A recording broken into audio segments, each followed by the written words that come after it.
Welcome into the Gramlich and McLean podcast presented by Ingles, the official supermarket of Gramlich and McLean. Our summer guest series rolls on, and it's time to talk Florida State. We have Florida State Athletic Director Michael Alford joining us. And Mac, this was really fun because we had him on last year, similar to Graham Neff. We had him on last year, and things have changed. It was a bit of a different discussion with him, but it's also good just to continue to talk to him and get to know him better. He's, like he said, he has to fly the flag for Florida State, and he's made some people uncomfortable, but he doesn't really care because what matters is the good of Florida State. And it sounds like he's pretty happy with where things ended up, similar to Graham, the unequal revenue share, kind of getting what Florida State and Clemson both believe they deserve. And, it's good for us because for this podcast, we keep Florida State and Clemson in the ACC, so we'll take it for now. We're very happy with all that, and always a pleasure to talk with these guys, and specifically Michael Alford, who's on with us today.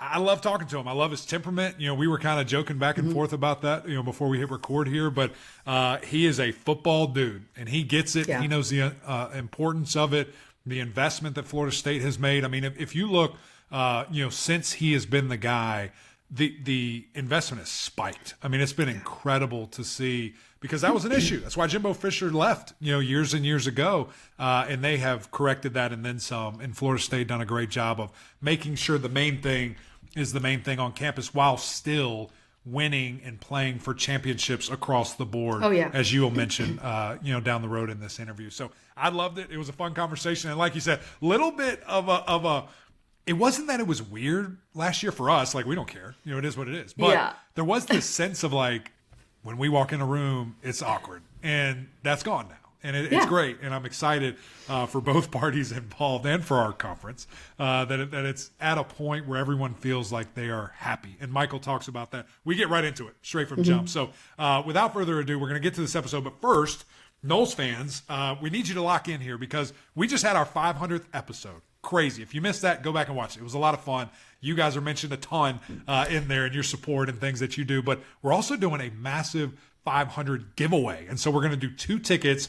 This is where it maybe gets a little weird and you're saying, why are you telling me? To any Clemson home game outside of LSU. And guess what? FSU's on that. They're coming to town. And so we want to see you guys come up to Clemson. We're going to give you 2 tickets to the club section. It's really nice seating.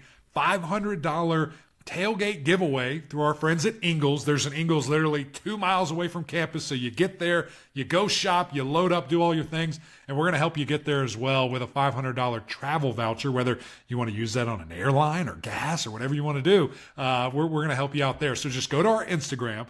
It's tagged. It's pinned. It's the first thing there. Follow the directions. Get your chance to win. KG, it's going to be a lot of fun. We're giving away some fun things. Absolutely. And look, Florida State fans, you're automatically entering for Clemson, Florida State. There's no, caveat where you wouldn't get those tickets and you need to go attend Clemson, Syracuse. We're not going to do that to you. That's right. So if you enter, Clemson, Florida State would be your game unless you want to go watch Clemson, Syracuse. Do whatever you want. Know why. Whatever you want. SMU's coming to town. You want to see the ponies? Yeah, whatever you want to do. Furman? That could be a banger. But that travel voucher is key. You can drive or fly using that. And then the Ingles gift card is huge. Our girl, Mel, over at Ingles, who is just basically in charge over at Ingles. She's a Florida State graduate, and she is a proud Florida State graduate. So I think it would make her happy if those tickets went to someone going to Clemson, Florida State. So like we said, it's in the description here. Also go to our Instagrams, at Eric McLean, at Kelly Gramlich. Follow the directions to enter. It's very easy. And yeah, Florida State fans, we hope to see you in Death Valley in November. That's right.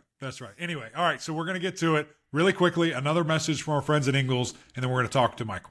Did you know that Ingles sells more organics than any other store? Or that they run their own dairy? Or that they only serve USDA choice and prime meat? Did you know that they have more local craft beer than any place else? Or that they have Energy Smart stores? Or that they professionally slice and package imported cheese from Europe? Did you know about their giant international aisle, local farm partnerships, curbside pickup, wine department? Or that they donate 3,956 meals a day to local food banks? Well, now you do. It's all in the bag. Ingles, low prices, love the savings. Michael Alford, great to see you, brother. Welcome back to the podcast. It's been a summer since we've talked to you, going back to last year, and a little different, kind of feeling right now with a lot of different things happening college athletics is just a different world right now, as I know you know very well. But great to see you. Welcome back to the show, my friend. No, always great to be with you guys, E and Kelly. Great to see you as always. And I really appreciate everything y'all do, not only for college sports, but for the ACC and how you promote it. And truly appreciate y'all. I love having two ex-athletes on there on a podcast because you've been in the locker room, you understand it. You understand what student athletes go through, and you understand what administrators go through. And much like me, probably, and it's amazing when I have our student athletes work here in the summer or come up, they don't know what all goes on. Remember when you played and your jerseys hung up, That's the lines right. were painted, you just show up and do your deal. Now you get to see it. You guys really appreciated bringing what all goes on in intercollegiate athletics, and I appreciate it. Well, thank you, Michael. And we appreciate you making time for us and getting to talk about Florida State. And, let's start here because last year was a very different discussion when we talked about the ACC and just kind of what the agreement that the ACC has come to with Florida State and Clemson specifically, the unequal revenue share, that kind of stuff.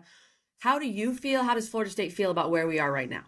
And Michael, really quick, I do want to say this. When we talked to you a year ago around this time, you said just because we're going through this, that doesn't mean we want out of the ACC. We just want clarity. Right. That was something you said from day one. I just wanted to refresh people's memory on that statement. I appreciate that, Eric, because so many people think we were challenging to get out. And that was not the case at all. It was always about providing clarity of what the future of not only the ACC, but intercollegiate athletics. And we needed to know and look at opportunities, knowing how this world is adapting and changing, that we just needed clarity of what our opportunities or anyone's really in the conference opportunities would be if things come and change in a hurry. And they have been. And they're changing in a hurry. And I got to always look out what's best for Florida State. You got to look out. If I was the athletic director of the institution, I would want to represent them. And so I had to make sure that we were putting Florida State in a position to have opportunities when changes occur. And we're forecasting those, right? Where media contracts are coming up and you're looking at NBA contracts. I know when the NHL contracts come up. I know when the motocross contracts come up. So you got to have those windows when you anticipate opportunities coming open. And we just got to make sure we were positioning or knew what the cost would be at those opportunities. So I think Kelly, to answer your question, I'm very pleased. I think it's great for the conference. It's great for all the institutions within the conference. We now have clarity. We were the ones that went out there and asked these questions, took some heat for it. But I think Jack Swarberg said, "We're the canary in the coal mine." That's how he phrased it. But it was also being a leader and going out and making sure that we had Florida State's best interest at heart, but also providing clarity for the rest of the conference. Yeah, and again, being the trailblazer there and doing a lot of things. What I thought was fascinating. That maybe at the time, I don't know. It's interesting to think back on the reactions of different things that were said. But I know coming out of the camp of Florida State, we kept hearing, we're not worried about the grant of rights. Like, that'll deal itself. And everybody else was like, well, you should be. And then it comes to fruition that maybe you shouldn't have been. And that you guys had a really good, kind of firm grasp on what that was. And it's so interesting just to look back. But also looking at what this settlement kind of arose to and where we landed of, the unequal revenue distribution. And I think that's going to be a really good thing, especially for the people that have carried this conference, that have done the things necessary, invested the proper way kind of in their programs. What are your feelings on that? And are you pleased with how that fell as well?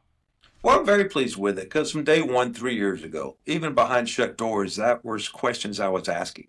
Like, hey, looking at where the other conferences are going to be revenue-wise, forecasting down the road, knowing we were going to be 30 million behind, what's the solution? Knowing we're not going to get anything else from ESPN, knowing this, and once again, putting my Florida State hat on, I'm like, what is the solution? Because I have to find a solution for my institution. And if we're driving the media value and all the algorithms say we were. Um, I just want to look at the media distribution, and I'll go earn it. I will schedule games. I will get the ratings. I will go earn that. Right. But let's look at dividing it up differently. And it took some time. I think it's best for the conference. Anyone can go do that. I'm not going to get the monetary value that Duke basketball gets. I understand that. I'm going to, but I also got to schedule right and go earn the monetary value that I can get out of the media contract for the football portion. But anybody can. And I think it provides opportunities for school, but I also think it makes us look at scheduling different. And that was something in the conference that I'm also pushing really hard is to grow the brand of ACC football. We need to schedule different. As 17 institutions, we need to look at what is growing that brand, not going on a G5 road game. Not doing the thing that you should investing That's in. Kelly's favorite thing, Coach. By the way, that's Kelly's That's my favorite hill thing. I like to die Going on. to a G5 road game is nuts. Why? What are we doing? Invest in football, invest in those programs, and really drive that brand nationally. And you do that by playing great games that TV wants. And when TV wants them, you're gonna grow the brand, which it makes everyone better within the conference. That's my philosophy, and we were able to achieve that, I believe. Absolutely. We're going to have Pete Nakos on next week from On3, and he put out his top 10 non-conference games for the whole country. 7 ACC teams are in, 7 games featuring ACC teams, what I'm trying to say. And a lot of those, of course, yes, include Florida State. So, of course, Alabama this year, which is a big deal. Alabama next year. You've got Georgia coming after that, Notre Dame quite a few times. Florida, of course. More than anybody in the conference. Yeah. Even Clemson now because of that new schedule. We did play, and that was one of our arguments, Kelly, was we're driving the brand of the conference because we're playing Notre Dame more than anyone. Sure. We play Clemson every year. We play Miami every year, and that's good for college football. Right. I want to play those games. Mm-hmm. I'm not. We want to play those games. I want to play Virginia Tech more. That's those hard brand head-to-head games is what will grow this conference. And I interrupted your question, but it really excites me that we're thinking differently. No, absolutely. And that's what we want too. I mean, as fans, we need Clemson, Florida State every year. We need Florida State, Florida every year, which I know you're going to preserve. But overall, your scheduling philosophy, when it comes to, if we stay at 8 ACC games and these other leagues talking about going to 9 league games, does that affect playing an FCS or playing a group of 5? Where does Florida State stand on that? Well, we're evaluating every option that we have. And then I've had many calls with Big Ten teams. I want to play home and homes. I look at it a little different. I also look at where we're recruiting our students. What markets do I want my brand? Can I grow my brand in? So that's looking at maybe some Big Ten markets, maybe some markets in the Southwest.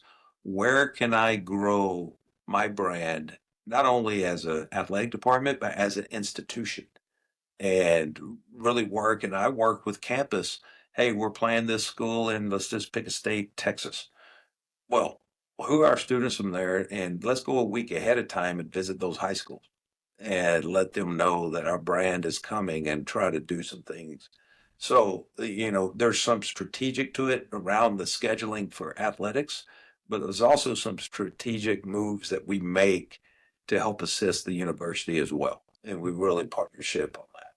Yeah, it is. It's such a fascinating thing because, we always hear about football, and obviously that's a big deal, and especially for the three of us on this call, but you also have 100 other sports you have to deal with and an entire university. I mean, there are so many things that go into the chair that you're in, and I know it's a ton, and you do such a great job at it, but there are things that when they don't provide certainty, I know that has to be just crazy for you. And the house settlement right now is one of the things where, Coach, I'm looking every other day and I don't know what to believe. I don't know what not to believe. I don't know what's right, what's wrong, or where we are on it.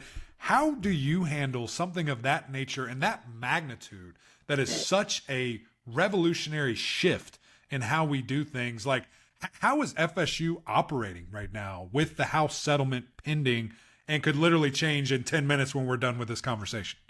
Well, you have to, yeah, you're exactly right, Eric. And right now, to be honest with you, I'm a decision tree guy. I like to forecast. I like to plan. And I mean, when I hired JP Morgan, came in when I first became AD. I got budgets with different waterfalls going to 2046.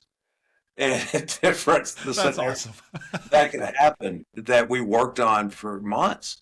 Just saying, okay, I anticipate this media contract here. I anticipated our settlement and 3 different scenarios from that. So you can just kind of plot your way.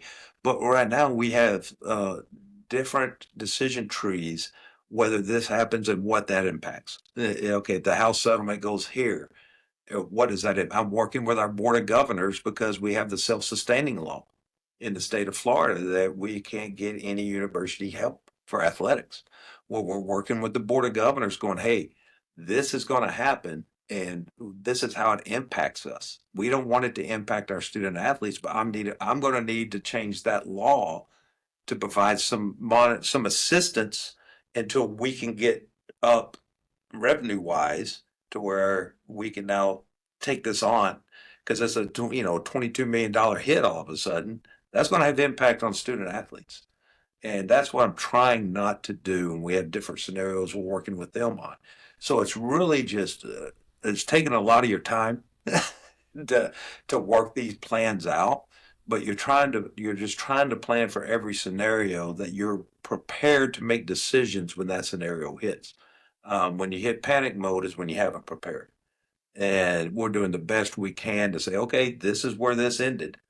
Now, how does that impact us and what's our decisions based? And let's put a game plan together and hit the ground running. So you're having to do things over and over. I got 3 different budgets due to the university right now that I can't turn in a budget because of what the House settlement is. So once we have that plan, boom, we have it, we're ready to go. Crazy.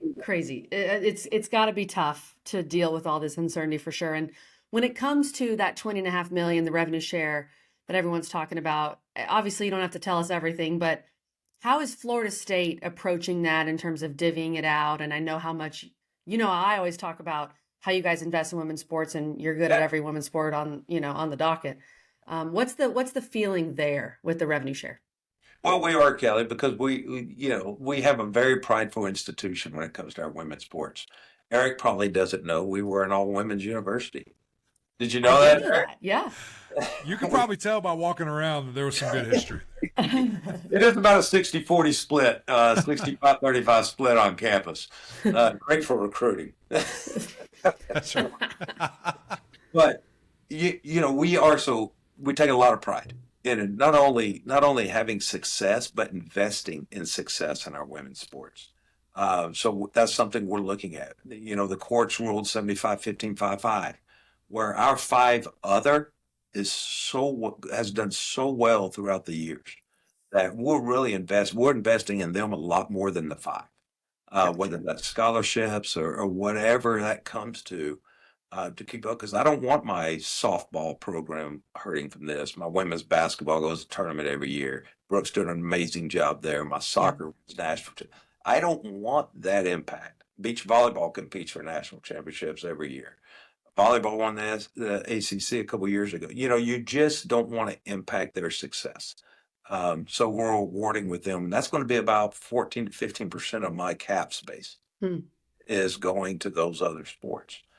So then we have basketball and football, but that's what drives the revenue on that side. So you have to be delicate in how you're handling those as well to make sure they're competitive because of our settlement and making sure that we're competitive and getting those media dollars that will filter down. So it is a chess game of making sure you're doing the right things. But at the end of the day, when I sit down with the president and we get such great support from our board of trustees, I'm like, look, we're gonna position all of our sports to have success. And here's the game plan of how we do it. We don't want to punish, eliminate, or do whatever you need to do that comes from this settlement. We want to make sure we're giving them the resources to be successful and compete for championships like we always have, and keeping that student athlete experience. And that's something that really concerns me with the house settlement, having 3 daughters who are Division I athletes, Right.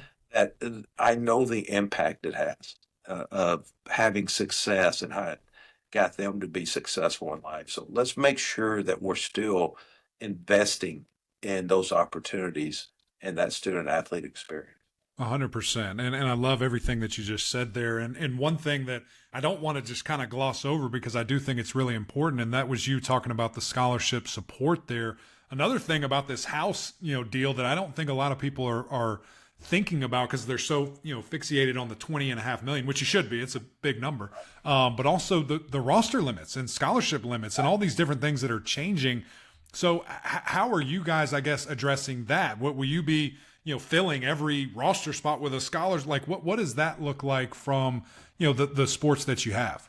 Yeah, and unfortunately, that's part of it. And I know we're going through this grandfather clause. All for it. We should phase this in Correct. on roster limits. And I'm going to pick a sport, cross country. I had over 30 young women running cross country. Great kids, great athletes. Well, the roster limit went to 17. So we had to have some conversations there to say, you got to be one of the 17 fastest to stay on. Right. And the scholarships. So opportunities, and some of those will walk on, some partial scholarships.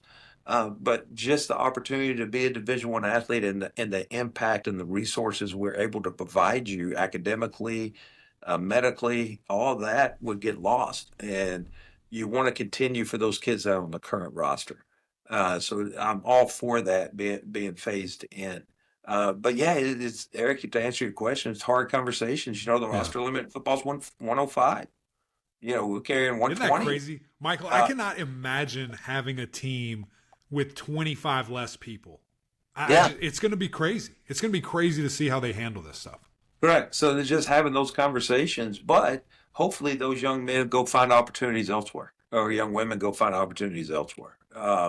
So you've had to have those conversations you've never had to have before when it comes to roster, which is fine, but it's just a changing environment of the collegiate landscape. Yeah, it is. Every day it's changing. Okay, let's talk about something that I think the fans are going to want to hear more about, and that's Doak Campbell and what you guys have done to this stadium. So really excited to see it, of course, when we start the year, but what can fans expect with this newly renovated stadium? Well, it's going to be a pride and joy because unfortunately I've been able to work on NFL stadiums and do some things, and other institutions I've been. This and working with Populous, we wanted to design something that no one else was doing. So all of our premiums, 30 rows off the field. We got our founder suites on row 30. We got boxes, and so it is adjusted to make sure, because we had a 76-year-old stadium, and it's really adjusted for the fan experience. And so we've had Nebraska was just in, the Texans flew in, a little school in the middle of the state came through to look at it. Everyone is coming in to see what we're doing because it is different. But it's going to provide all of our fans just different experiences on game day. You've heard me say it before. We're unique where we're located. 60% of our fan base on a Saturday travels over 3.5 hours to get here. So that's a time and monetary commitment. And so we need to make sure when they go into the stadium, they have that experience. And that's what it's designed to do. It's going to be state of the art. We're going to have it's going to be ready here in July. We're going to have some open house events, some scrimmages, and everything to make sure that people get to see it first before the Alabama game. That's awesome. I can't wait. And, it's always a tough decision when you're doing that. Like, when do we start? You just got to rip the Band-Aid off. You just got to have to. You just got to we had temporary seats last year. Yeah. There's never a good time. There isn't. Because it takes so long, right? Like, it's a big deal what you guys did, but I cannot wait to see it. I know, having it ready before that Alabama game and this season and everything that can add up to it is really exciting and very cool, and I can't wait to see it personally. But I also can't wait to see the Dunlap Football Center either. I mean, that's something that, you had kind of whispered to me a bunch of years ago, it feels like, and it's here. So where is that process? When will those doors open, and what all is going to be in that thing? It's going to be special. I'm sitting here looking at it. I get the poor guys that work on it. is right outside my office window, and I'll call our capital projects Ben Zirin and go, Ben, I see 8 guys not doing anything. What's going on? Why are they not down there working?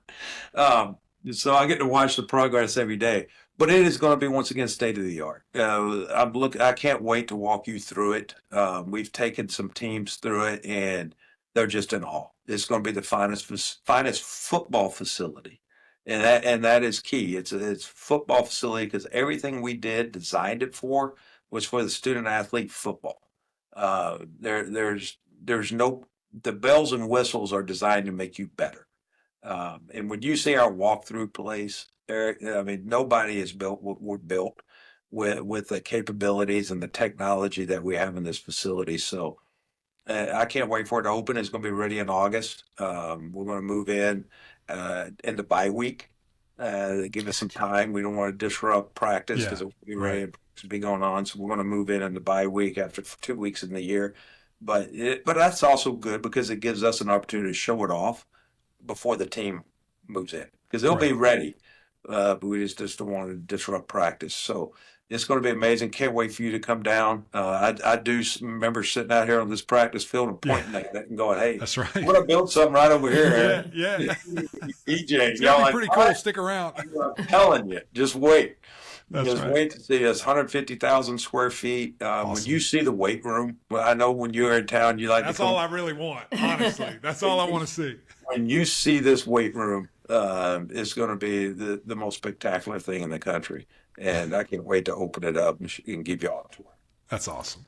What's I'm not, some facilities have interesting features. We don't have to go into specific things. What's the coolest feature in your mind? I mean, I know obviously the things that matter are the weight room, all that stuff.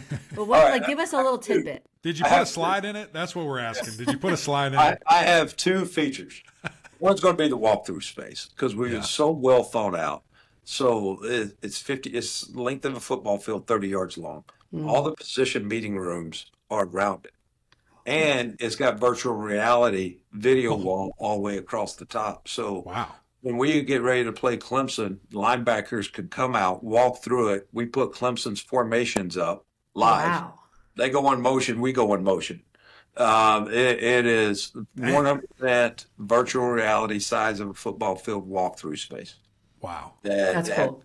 When you see it, I can't describe it enough to you. But Eric, when you see it as a football guy, as a lineman, you will come out and be able to put the defensive formations up on a live video wall in front of you and go through your walkthrough and your adjustment. And then go That's pretty remarkable. Right back into your offensive line room. Right. Go through it on the board. Wow. And then so all are connected to it.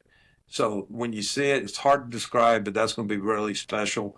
But then the other fun part, going into the pool area, as you come out of the locker room, we call it the car wash center, that you have to get rinsed off.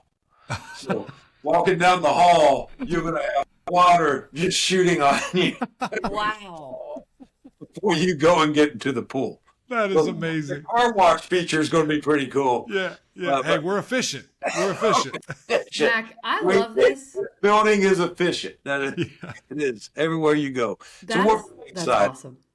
Well, okay, because I remember one time, maybe in college sometime, Mac, it was my first time visiting the football locker room or the football weight room. And my first thought was, this place smells so bad. Like, truly. That was my first thought. Our basketball weight room did not smell like that. That's right. So this is good, Michael. This is a good development. A lot of big, sweaty dudes that are just walking through the car wash, getting cleaned up. Car wash. You can't go in this area unless you walk through it. That's right. Love that is it. Awesome. That's so great. Well, let's look ahead just from a football perspective. It's never too early. We're releasing this in June. I know Florida State fans are already chomping at the bit. Thomas Castellanos comes into town. Gus Malzahn. It's going to be a new look. What are your expectations, Michael, for Florida State this year, and kind of what you need to see from this team? Yeah, it's the same expectations I have every year. Improvement. We are changing. We're changing our offensive philosophy. I think it's a great move. Mike and I spoke about it for. And we even spoke about this a couple of years ago when he became the offensive coordinator. How long did he want to do that before he had to make another adjustment? And to be able to get Gus when that opportunity presented itself. And, you're talking about historically one of the greatest offensive coordinators in college football. Right. It's just to have him now full time, just wanting to coach the offense. And I call him the mad scientist. It's wanting to him sitting there, and that's all he's working on. It's going to be great. Our quarterback room's great. Running back room's really deep. Young wide receivers. Went out and got some offensive linemen. We needed help there. Went and got some offensive linemen we think are going to make an adjustment. So we're going to be a different look, exciting look. And so really excited about the offense, probably more excited about our defense. Going to get Tony White in the 3-3-5 scheme. Smart dude, yeah. It fits the athletes we have that we recruit. It's aggressive. I've always wanted or loved, and if you go through my hiring history, I like to hire defensive guys because I think you win there. And his change and his system coming in, you don't know where we're coming from. We're athletic, and I think it just fits the athletes we have.